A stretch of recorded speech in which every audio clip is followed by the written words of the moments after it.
जेव्हा आपल्याला विचार पडेल ना की नाही आपण आता इथूनही सुरुवात करू शकतो, आता ही वेळ गेलेली नाही, तर या ज्या गोष्टी आपण करतो ना की एक म्हण आहे, कल करायचं आज कर, आज करायचं आज कर.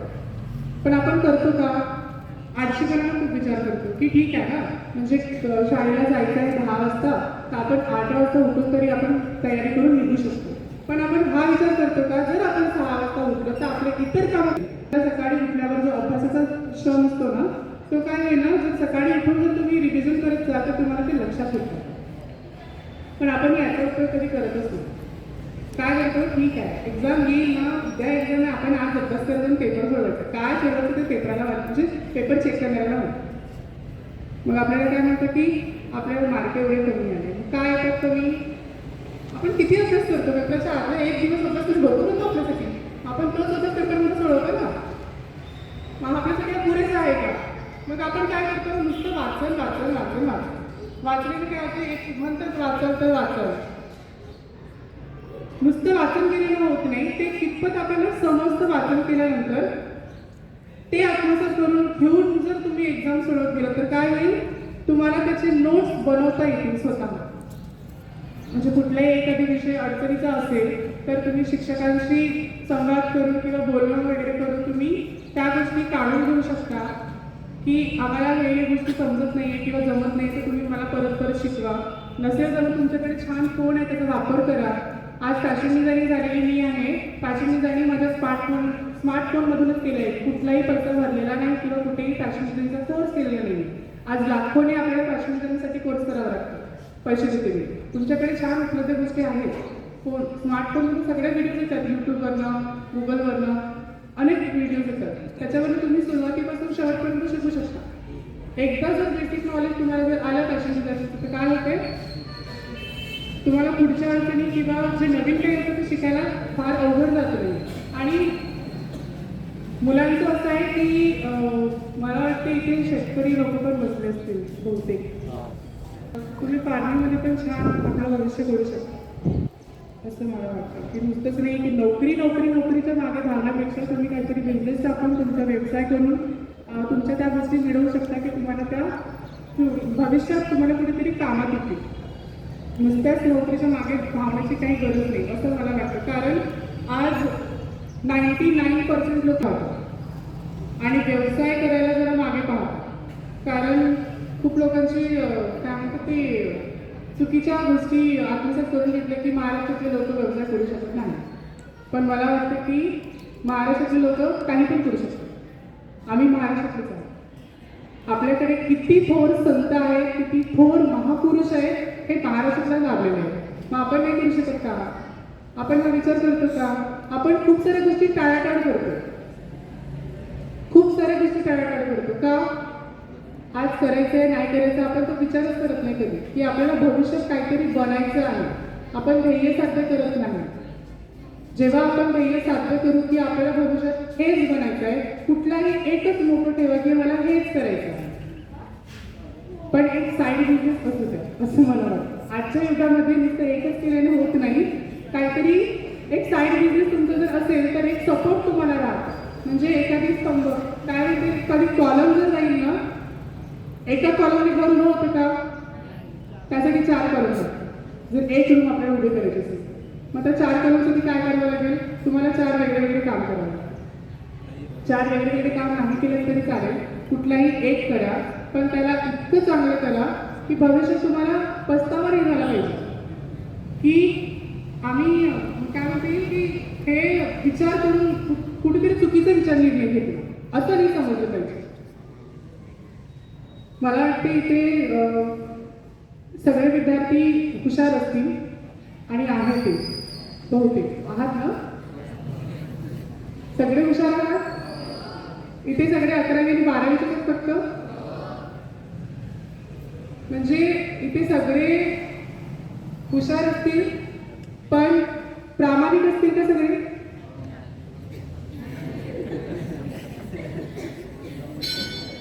आपण हुशार आहोत पण प्रामाणिक आहोत का?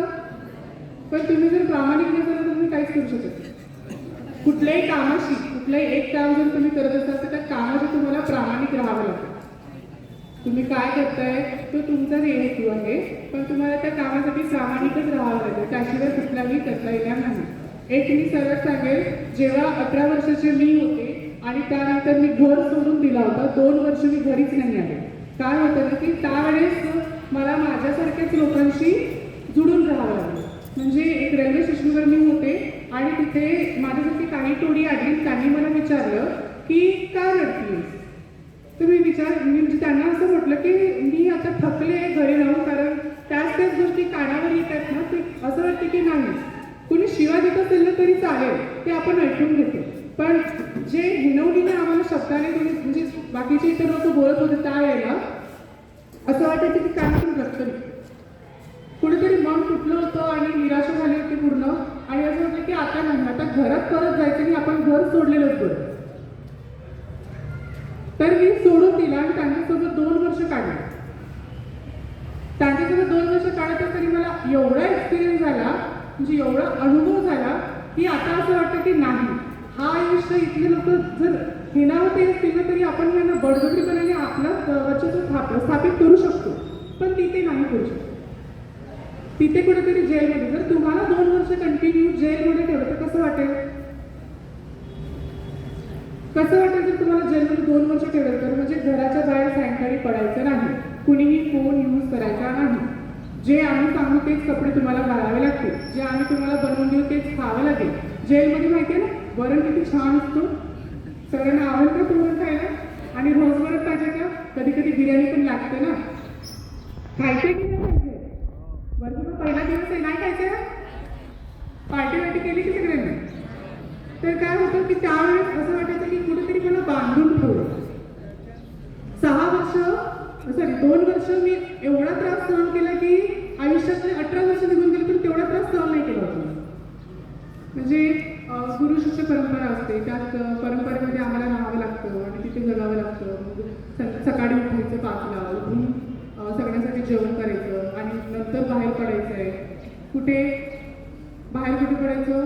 मग जिथे प्रोग्राम असतील, कुणाच्या घरी डिलिव्हरी झाली असेल, कुणाच्या घरी बारसं असेल, कुणाच्या घरी वास्तूक असेल, कुणाच्या घरी लग्न असेल, अशा अनेक समारंभामध्ये आम्हाला जाऊन पैसे मागावं लागतं किंवा तिथे डान्स करून सुद्धा पैसे मागावं लागतं.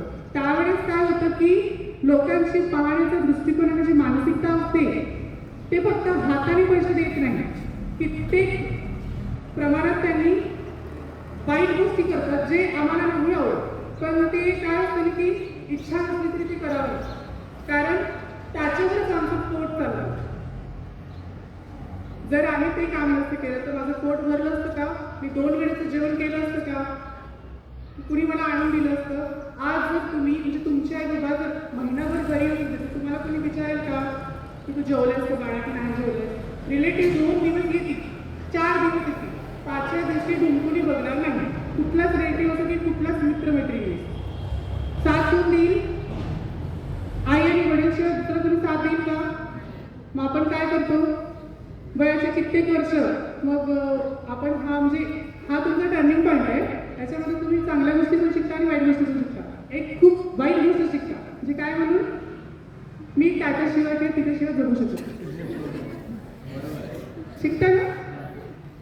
तर मला वाटतं की तुम्ही जर वयाचे 16-18 वर्ष आई वडिलांशिवाय जगू शकता, मग त्याच्याशिवाय का नाही जगू शकतो? आयुष्यामध्ये तर एवढा आपल्यासाठी इम्पॉर्टंट नसतं ना. तर मला वाटतं की तुम्ही ह्या गोष्टी सोडूनच द्यायची.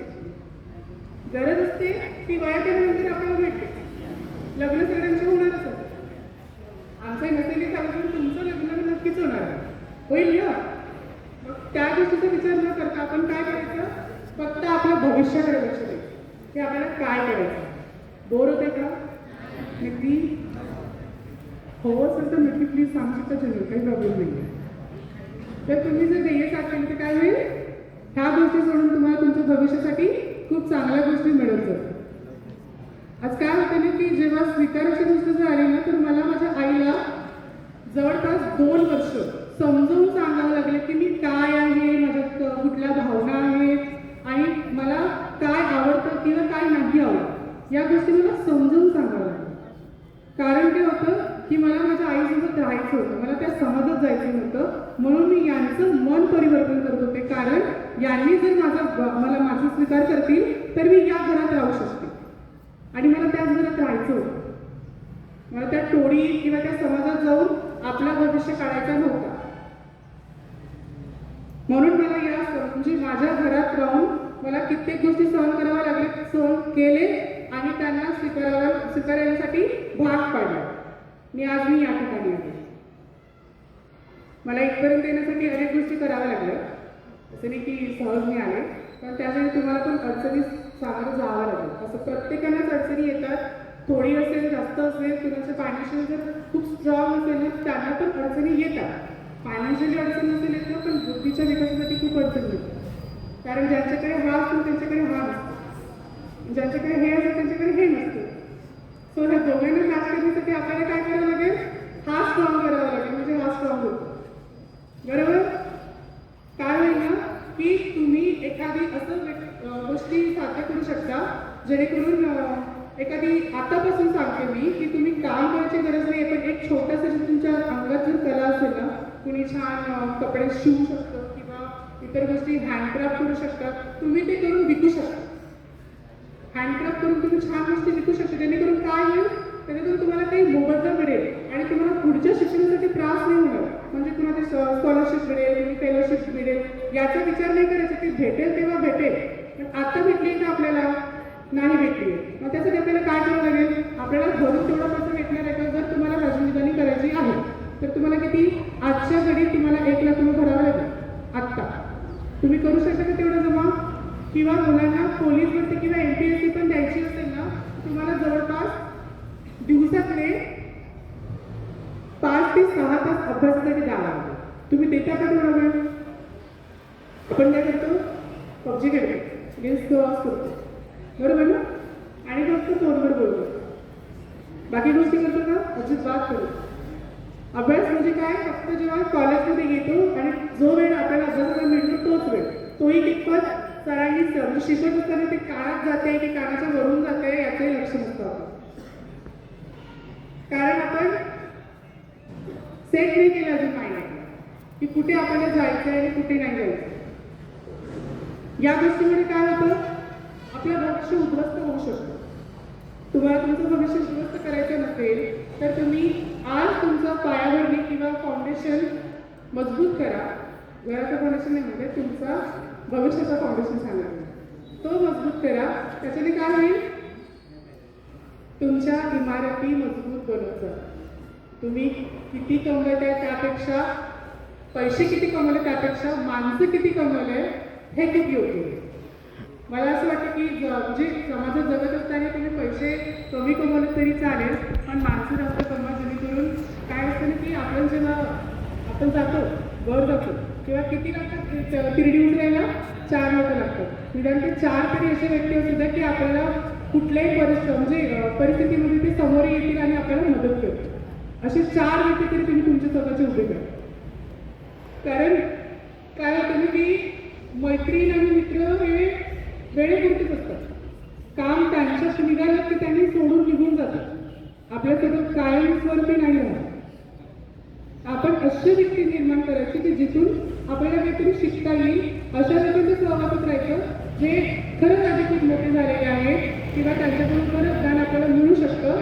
जेणेकरून असं नाही की कुणीतरी तंबाखू खाते आणि कुठे गुटखा खाते आणि त्याच्यासोबत जायचं, नुसतं फिरायचंय, टवळकेपणा करायचंय. करा, तेही करू शकता. आणि जीवनात तुम्ही काही गोष्टी करून मोकळे व्हा, पण सोबतच तुम्हाला चांगल्या व्यक्तींची सहवास पाहिजे.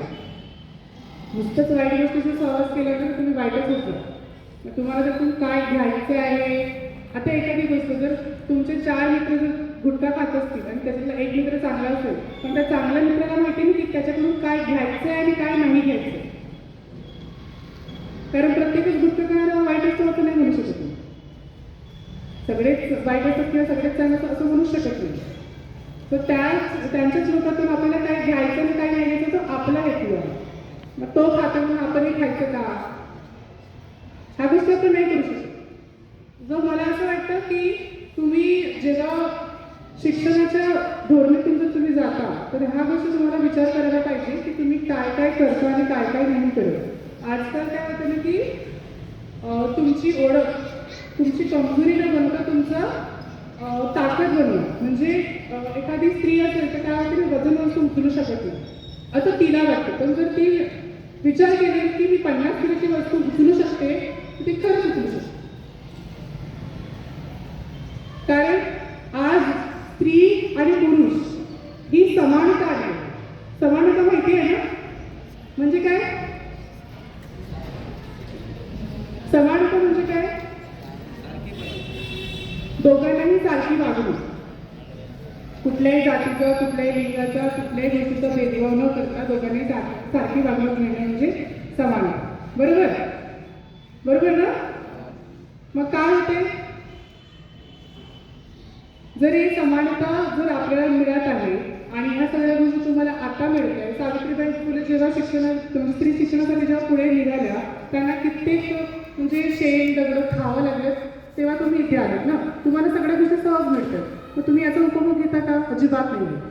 मला असं वाटतं की आजचा जो विद्यार्थी वर्ग आहे ना, कोरोनानंतरचा, आधीचं तर नाही माहिती, लक्षच नाही तेवढं दिलं तेवढं, पण आताचं म्हणेल मी, कोरोनानंतरचे जेवढे विद्यार्थी आहेत ना अजिबात अभ्यासाकडे लक्ष देत नाही. अजिबात अभ्यासाकडे लक्ष देत नाही. वर्गात जायचं आहे, बसायचं आहे, काय करायचं आहे, मॅडम शिकवत आहे नाही शिकवत आहे, आपण इकडे पबजी खेळतो. मुलींचं आणि मुलांचं दोघांचं तेच आहे. काय करतो आपण? परीक्षा आपल्या तोंडावर एक 15 दिवसांनी किंवा 10 दिवसांनी असते, आपण तेव्हा पुस्तक उघडून बघतो आणि काय म्हणतो की मला समजत नाही. जेव्हा एखादी वस्तू आपण करतो म्हणजे झाडाला पाणी जर आपण रोज देऊ तेव्हाच तो झाड मोठं होतं. आपण त्याला महिन्यातून एकदा जर पाणी देतो काय होईल? झाडाचं वाळून जाईल ना, मुळासकट तो जोडून जाईल, तो जगेल का? मग त्या झाडाला जगण्यासाठी आपल्याला रोज पाणी द्यावं लागतं. मग त्यासाठी तुम्हाला रोज सातत्याने अभ्यासही करावा लागेल. तुम्हाला तुमचा टाइम टेबल माहिती पाहिजे की किती वाजता उठायचं आहे, किती वाजता अभ्यास करायचा आहे, किती वाजता खेळायचं आहे, किती तास फोन बघायचा आहे, आपल्याला शाळेत किती वेळ द्यायचा आहे, शाळेतून आल्यानंतर आपण काय करतोय याचं टाइम टेबल बनवलंय का? मला असं वाटतं की तुम्ही आज घरी गेल्यानंतर टाइम टेबल बनवावंच होतं. मी फक्त सांगत आहे, कुणावर कुठल्याही गोष्टी लागत नाहीये. तुमचं करणं न करणं तर तुमचं म्हणजे स्वतःची गोष्ट आहे. तर असं वाटतं की तुम्ही टाइम टेबल स्वतःचं निर्माण करावं आणि भविष्यात काहीतरी वेगळं करता येईल याचा विचार करा. जेणेकरून काय होईल की तुमचा टाइम वेस्ट नाही होणार. टाइम आहे ना. आज वर्कर जर 8 तास काम करत असेल तर त्याला त्याचाच मोबदला मिळतो. म्हणजे एखादी श्रमिक 8 तास काम करेल तेव्हाच त्याला 500 रुपये किंवा 700 रुपये अशी रोजी मिळते. आपण ते तरी करतोय का? करायची गरज नाही आहे ना. आपल्याला मिळतंय सर, पण आपण त्याचा उपयोग घ्यायला पाहिजे. तर तुम्हाला आज माहिती आहे का काय होतंय की शिक्षण मिळतंय पण घेता येत नाही. म्हणजे जेवायला ताट वाढले पण तुम्हाला खाता येत नाही. कुणी स्वयंपाक करून देईल, ताटात वाढून देईल, चारून देईल, पण चावावं तुम्हाला लागेल ना. गिळायचे तुम्हालाच आहे. लोक ते चावलेली गिरून देणार आहेत का? तुम्हाला मिक्सरमध्ये पिसून तर देतील नाही. पण जेवण, ज्यूस नाही आहे, जेवण आहे. तर तुम्हाला या गोष्टी स्वतःला कराव्या लागेल. कुणी जर वाढून दिले असेल ना तरी ते तुम्हाला आत्मसात करून घ्यावं लागेल आणि त्यानंतरच तुम्ही पुढे जात जा. काय होते की भविष्य जेव्हा आपण पुढचा विचार करून करून काय होते, नोकरी नोकरी नोकरी नोकरी याच गोष्टींचा सातत्याने विचार केला ना तर मला वाटतं की आपण कुठलीही गोष्ट साध्य करू शकत नाही. सगळ्या गोष्टींचा विचार करा. परिसरात फक्त आपल्या नोकरीच नाही साध्य, व्यवसाय पण आहे आणि काही वेगळ्या अजून गोष्टी आहेत. म्हणजे मी आता सांगितलं तुम्हाला की मुली काय करू शकतात किंवा मुलं काय करू शकतात. दोन्ही तुम्ही तुमची कामं डिवाईड करू शकता. म्हणजे जे मुली करतात ते मुलं पण करू शकतात आणि जे मुलं करतात ते मुली पण करू शकतात. असं नाही की त्याच कामं तुम्हाला म्हणजे लागून नाही दिलंय कोणी की तुम्हाला हे काम करायचं आहे. समाज काय बघतो, एक काय होतं ना, जर तुम्ही स्वतःला स्वीकाराल ना काय होईल की समाज काय म्हणतो आपल्याला कुठल्याही काही काम केल्यानंतर अजिबात लक्ष द्यायचं नाही. 4 लोक क्या करेंगे. जेव्हा आपल्याला आर्थिक परिस्थिती असते ना ते 4 लोक नाही येत घरी जेवण वाढायला. जेव्हा कुणाचं कमी रस्त होईल ते 4 लोक विचारायला नाही येत कसं आहे ते बाबा, आहेस का नाही, ह्या गोष्टी विचारायला अजिबात कुठले 4 लोक येत नाही. 2 दिवस विचारतात, तिसऱ्या दिवशी निघून जातात. तर 4 लोकांचा किंवा समाजाचा विचार अजिबात करायचा नाहीये. फक्त आपण एखादी असं काम करायचं की जेणेकरून आपण पुढे गेलो पाहिजे आणि आपला आत्मविश्वास किंवा बाकीच्या गोष्टी स्ट्रॉंग होतील असं आपल्याला विचार करता येईल का या गोष्टी तुम्हाला कराव्या लागेल. मला वाटतं मी खूप वेळ घेतला असं मला वाटतं आणि विद्यार्थी पण मी खूप बोर झाले. आयोजकांनी मला इथे बोलण्याची संधी दिल्याबद्दल खूप खूप धन्यवाद आणि थँक्यू टू सरस्वती शिक्षण प्रसारक मंडळ गडचांपूर द्वारा संचालित यांचे त्यामध्ये संस्थापक आणि उपस्थित मान्यवर आणि विद्यार्थी मित्र सगळ्यांचे खूप खूप आभार. मला इथे बोलण्याची संधी दिली आणि तुमच्या पुढच्या वाटचालीसाठी तुम्हाला शुभेच्छा. मला असं वाटतं की इथून गेल्यानंतर सगळेच विद्यार्थी आपल्या भविष्यासाठी काहीतरी विचार करतील आणि आज खरंच तुम्ही टाइमटेबल तयार करा ही माझी विनंती आहे तुम्हा सर्वांना आणि थँक्यू.